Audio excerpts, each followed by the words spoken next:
এক ইহুদি নারী ছিল যার বন্ধু ছিল মা ফাতেমা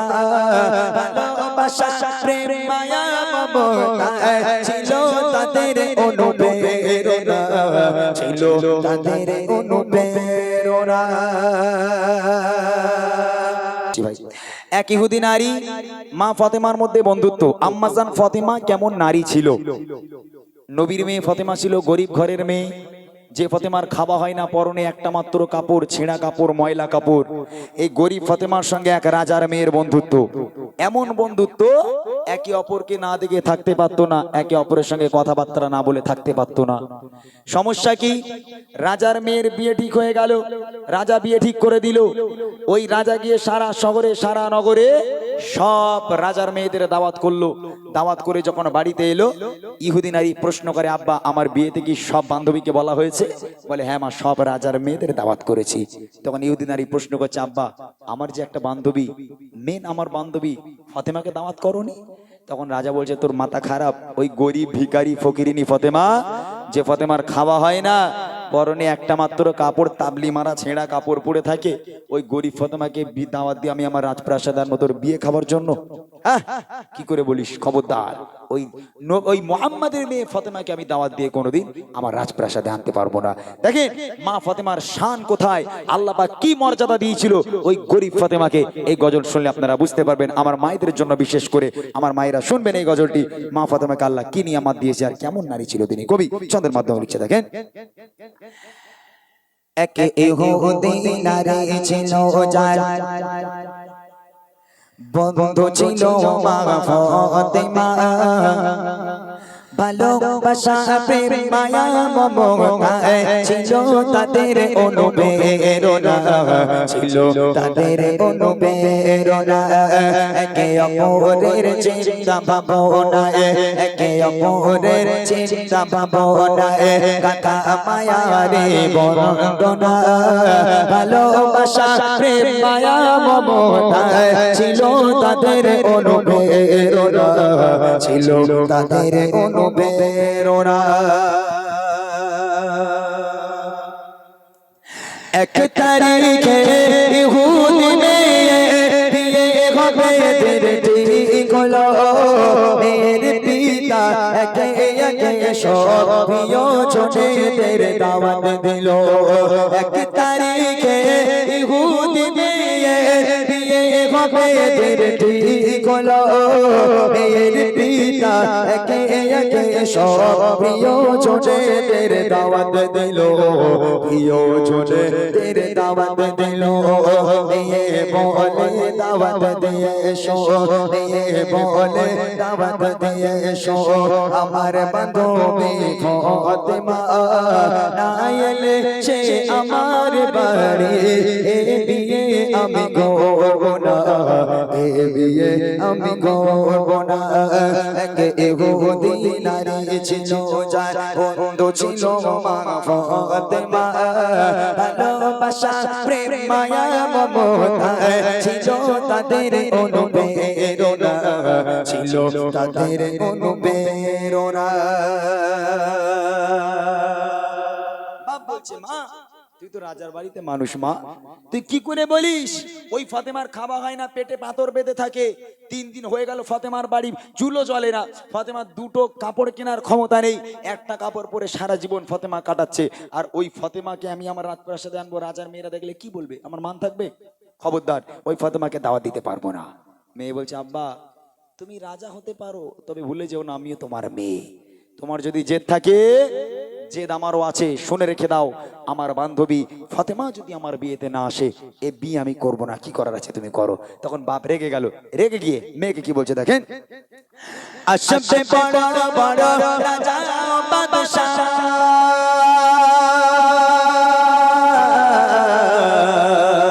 আশবে বড় বড় রাজা বাদশা তোমার বিয়েতে আমার বাড়ি গরিব ফাতেমা ছিড়া জামা আছে কি তার কোনো নূতন সারে আসবে বড় বড় রাজা ও বাদশাহ তোমার বিয়েতে আমার বাড়ি গরিব ফাতেমা ছেঁড়া জামা আছে কি তার কোনো নতুন শাড়ি আছে কি তার কোনো নতুন শাড়ি বাড়ির সম্মান হবে যে বদনাম বাড়ির সম্মান হবে যে বদনাম আসলে গরিব ওই ফাতেমা শোনো বেটি তোমার প্রস্তাব মেনে নিতে আমি পারবো না মেনে নিতে আমি পারবো না কে ইহুদি নারী ছিল যার বন্ধু ছিল মা ফাতেমা ভালোবাসা প্রেম মায়া মমতা ছিল তাদের অনুপ্রেরণা ছিল তাদের অনুপ্রেরণা বাপ হেরে গেল মেয়ের কাছে বাপ পারলো না এখন বাপ রাজি হয়ে গেল শেষ বেশ তবে বাপ বলে দিল যদি ফাতেমা আমার বাড়িতে আসে তবে যেন ছেঁড়া জামা পরে না আসে তোর বান্ধবী ফাতেমাকে বল যেন নূতন পোশাক পরে রাজা বাদশার মেয়েদের মতো নূতন পোশাক পরে যেন আমার বাড়িতে আসে ফাতেমা কোথায় পাবে পোশাক হ্যাঁ আম্মাজান ফাতেমাকে দাওয়াত করা হলো আম্মাজান ফাতেমা দাওয়াত কবুল করে নিল এইবারে যায় নামাজ ফেলে রাতের অন্ধকারে আম্মাজান ফাতেমা সিজদায় পড়ে হাউ হাউ করে কান্না শুরু করেছে আল্লাহর কাছে আল্লাহ আল্লাহ বান্ধবীকে কথা দিয়েছে আল্লাহ বিয়ে বাড়িতে যাব বান্ধবী আশা করে আমাকে দাওয়াত করেছে আল্লাহ আল্লাহ দাওয়াত আমি কবুল করেছি নতুন পোশাক কোথায় পাবো খাওয়া হয় না পেটে পাথর বেঁধে আছি আল্লাহ আল্লাহ কোথায় পাবো নতুন পোশাক আম্মাজান ফাতেমার চোখের পানিতে তার কাপড় ভিজে আজকের জায়নামাজের পানিটাও ভিজে গেল আল্লাহ পাক জিবরিলকে ডেকে বলে এই জিবরিল নবীর মেয়ে ফাতেমা কাঁদছে শিগগির জান্নাতে যাও জান্নাতে গিয়ে একটা জান্নাতি প্যাকেজ তৈরি করো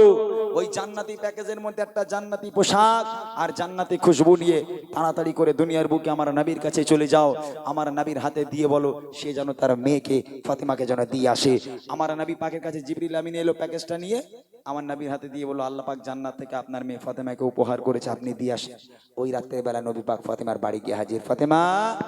দরজা খোলো দরজা খুলে গেল আল্লাহ রসুল দেখছেন ফাতেমা সিজদায় পড়ে হাউ হাউ করে আল্লাহর কাছে কাঁদছে আমার নবী পাক বুঝতে পারলো কোনো কথা বললো না ডেকে বললো ফাতেমা এই প্যাকেজটা তোমার কাছে দিচ্ছি তুমি তোমার ঘরে রাখো আমি আব্বা কাল আসবো কাল কথা হবে এতটুকু কথা বলে নবী পাক চলে গেল আম্মাজান ফাতেমা ওই জান্নাতি প্যাকেজটা ঘরের একটা কোনায় রেখে দিয়ে দরওয়াজা বন্ধ করে আবার পুনরায় সিজদায় পড়ে হাউ হাউ করে কান্না শুরু করেছে এবার দেখেন কি হয় খোদার মহিমা কেউ তো বোঝে না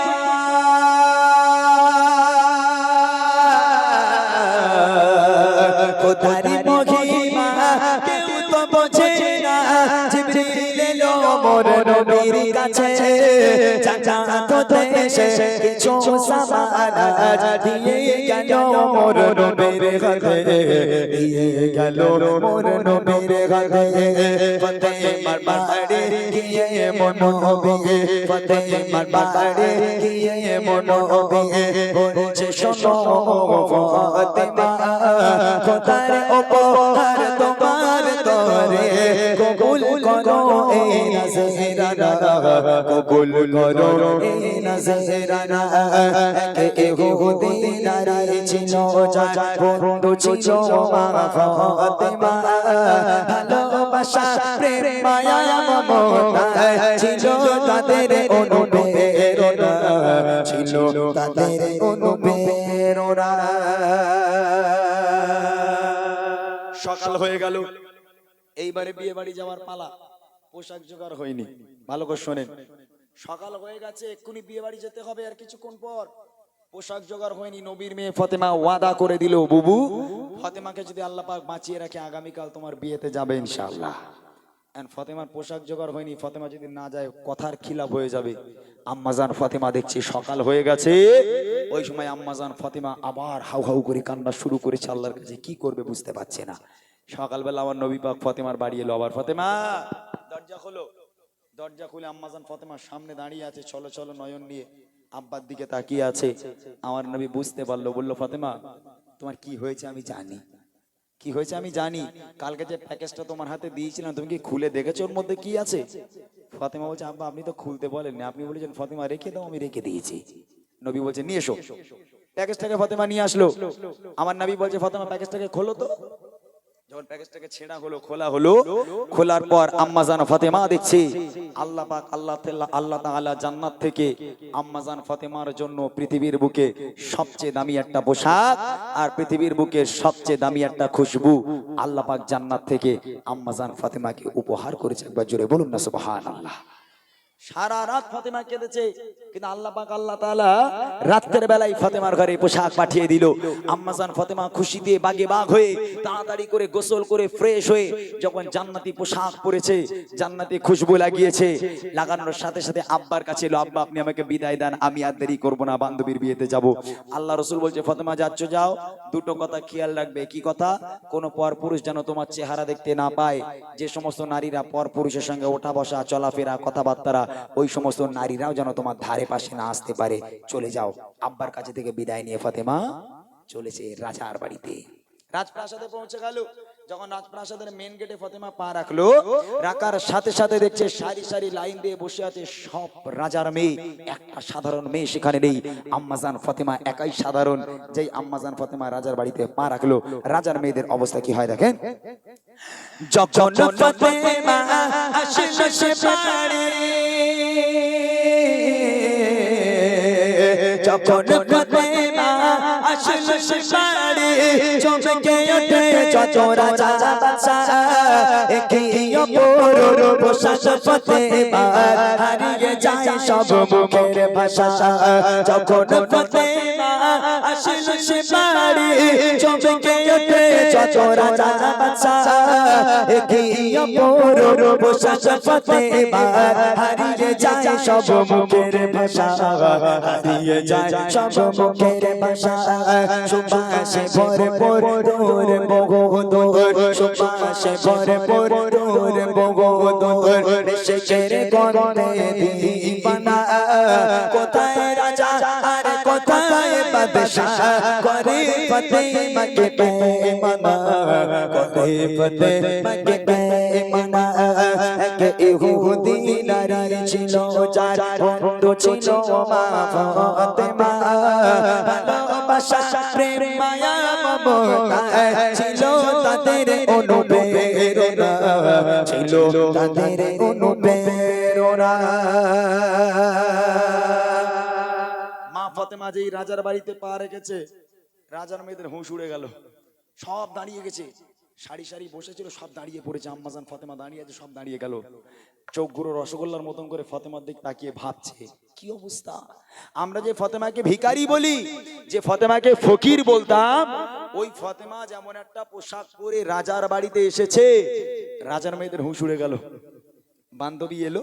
ফাতেমার হাতটাকে ধরে সোজা চলে গেল। কোথায়? বড় স্টেজ হয়েছে, রাজার মেয়ের বিয়ে, বিশাল বড় বিয়ে, বড় প্যান্ডেল হয়েছে। স্টেজের উপরে যেখানে বউ বসবে, কোণে বসবে, কোণের পাশে সিংহাসন দিয়ে আম্মাজান ফাতেমাকে বসিয়ে দেওয়া হলো। এখান থেকে পরীক্ষা দেখে, যে রাজার মেয়েরা ফাতেমাকে গরিব বলে, ভিখারি বলে, ফকিরিনী বলে, ওই সমস্ত রাজার মেয়েরা নিচে, আর আমার আল্লাহ ওই গরিব ফাতেমাকে সবার উপরে, স্টেজের উপরে সিংহাসনে বসিয়ে দিয়েছে। আর একবার জোরে বলুন না সুবহানাল্লাহ। ফাতেমার মান মর্যাদা কোথায়? ফাতেমার শান কি? একজন নারী ফাতেমার গায়ে টাচ করে বসেছিল, ফাতেমার গা থেকে ওর গায়ে এমন একটা খুশবু চলে গেল, পুরো বিয়ে বাড়িটা মাতোয়ারা হয়ে যায়। এখন রাজার মেয়ে থাকতে না পেরে ফাতেমাকে বলে, বুবু একটা কথা বলবো। বলে বলো। বলে আচ্ছা বুবু, তুমি তো গরিব, তোমার তো খাওয়া হয় না, তুমি এত দামি পোশাক কোথায় পেয়েছো বুবু? হ্যাঁ, আরে এত সুন্দর একটা খুশবু মেখেছো, পুরো বিয়ে বাড়ি মাতোয়ারা হয়ে যাচ্ছে, একটা আবার ঠিকানাটা বলো না, কোন দোকান থেকে কিনেছো? ওই দোকানে না হয় একবার যাই, আমার বাপ তো রাজা, টাকা পয়সা তো অভাব নেই, যতই দাম হোক কিনে আনবো, খালি দোকানের নামটা বলো। এখন ফাতেমা কি বলবে? ফাতেমা বলে সরবেরিয়ায় চলে যাও, পেয়ে যাবে। এই সরবেরিয়ায় ওই দোকান আছে নাকি? হ্যাঁ। আম্মাজান ফাতেমা মুচকি মুচকি হাসছে আর বুদ্ধি কাটাচ্ছে, বেটা সুযোগ পেয়েছি, তোদের সব কটার আজ কলমা পড়াবো। বুদ্ধিমতী ফাতেমা কত সুন্দর করে রাজার মেয়েদের বলে দিচ্ছে বাজারে যাওয়ার ঠিকানা, কোন পথ দিয়ে বাজারে যেতে হবে, বাজারটা কোথায়, দোকানটা কোথায়, দোকানের মালিককে, দোকানের সেলসম্যানকে। নবীর মেয়ে ফাতেমা ইহুদি নারীদের কিভাবে বোঝাচ্ছে দেখেন। দোকানের মালিক আল্লাহ তাআলা, দোকানের মালিক আল্লাহ তাআলা, পৌঁছা যায় তার জিবরিনা, আমিন সেই দোকানে যাবার সময় ইহদিনাস সিরাতাল মুস্তাকিম জোরে হবে সুবহানাল্লাহ একটু চিল্লে হবে না সুবহানাল্লাহ শুধু রাজার মেয়েদের জন্য নয় আজকের এই কুমড়োখালীর ফাতেমাদের জন্য কুমড়োখালীর মেয়েদের জন্য ফাতেমা একই বার্তা দিল হে মায়েরা যদি ফাতেমার মতন ওই পোশাক তুমিও পেতে চাও ফাতেমা বাজারের ঠিকানা দিয়ে দিচ্ছে ডায়েরিতে নোট করে নাও ফাতেমা বলছে ইহদিনাস সিরাতাল মুস্তাকিমের পথ ধরো বাজার পেয়ে যাবে বাজার কোথায় বাজার হলো জান্নাত জান্নাতে চলে যাও দোকান পেয়ে যাবে যে দোকানের মালিক হলো আমার আল্লাহ আর আল্লাহকে পেয়ে যাও পৃথিবীর বুকে সব দামি জিনিস তুমি পেয়ে যাবে আর একবার জোরে হবে না এই কথা শোনার সাথে সাথে এক এক ইহুদি নারী এক এক রাজার মেয়ে ফাতেমার হাতে হাত দিয়ে বায়াত হয়ে কলমা পড়ে মুসলমান হয়ে গেল শেষ কথা কই বলছে দোকানের মালিক আল্লাহ তাআলা পৌঁছারে তারে জিবরিল আমিন সেই দোকানে যাবার সময় ইহদিনাস সিরাতাল মুস্তাকিম ইহদিনাস সিরাতাল মুস্তাকিম শোনো ইমরান এমন তার শান শোনো ইমরান এমন তার শান ও সুজরে যায় চোখের কোনা একে একে শাফাতে মারহাবে পড়ে নিল যে কলমা পড়ে নিল যে কলমা একে ইহুদি নারী ছিল যার বন্ধ ছিল ফাতেমা ভালোবাসা প্রেম মায়া মমতা ছিল তাদের অনুপ্রেরণা ছিল তাদের অনুপ্রেরণা ছিল তাদের অনুপ্রেরণা ছিল তাদের